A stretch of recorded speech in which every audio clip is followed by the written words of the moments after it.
Hi everyone. As we near the end of the first quarter, I hope you are sticking to your New Year's resolutions and achieving your 2019 goals.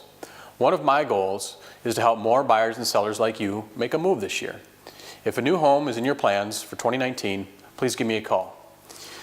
Today I wanted to take a minute to share my thoughts on what to expect in the Twin Cities housing market as we get deeper into 2019. If you have given any thought to selling, you have probably heard the word shift from many agents in the local market.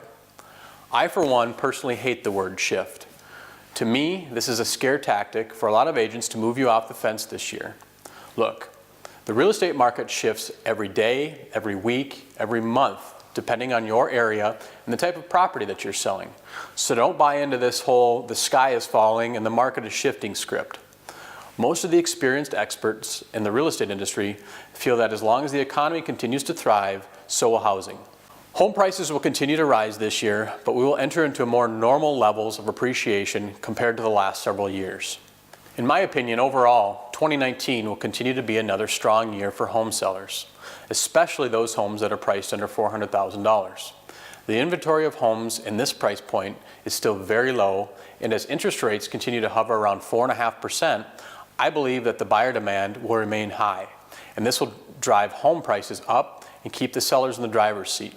However, I believe that as we move into the second half of 2019 and interest rates potentially creep up to and possibly over 5%, I think that the millennial buyers that are driving the demand for homes under $400,000 will start to get scared and back off a bit.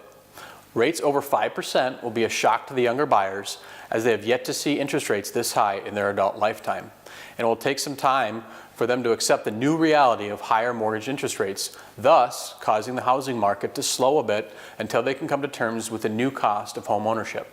I also believe that the higher the price of the home you are selling, the slower the market will be for those homes in the second half of 2019. For instance, homes priced over $800,000 in the East Metro will take more time to sell, especially as we near the second half of the year and the 2020 presidential election becomes a larger part of the conversation. Having been in the real estate business for 20 years now, I have seen my share of elections, and they always create fear and doubt with the upper bracket consumer, and ultimately these buyers will have a bit of a wait-and-see mentality, meaning they're not going to make any large decisions until there's some certainty in our leadership and how this will affect the overall economy. And I have a hunch that there'll be a lot of uncertainty in the next election year. If you're looking to sell an upper bracket home in 2019, it's not necessarily a bad time to sell, but it's more important than ever to be positioned properly in the marketplace with a strong luxury listing specialist. Bottom line, if a sale is in the cards for you this year, no matter the price point, I would take advantage of the first half of 2019, as I think this will be the last we see of the low housing supply and the extremely high buyer demand. Simply put, supply and demand this year will become more balanced as we approach 2020. Thanks for watching, and as always, I'm here to help you and your friends with your real estate questions, no matter the price point. Please feel free to contact me for a confidential consultation.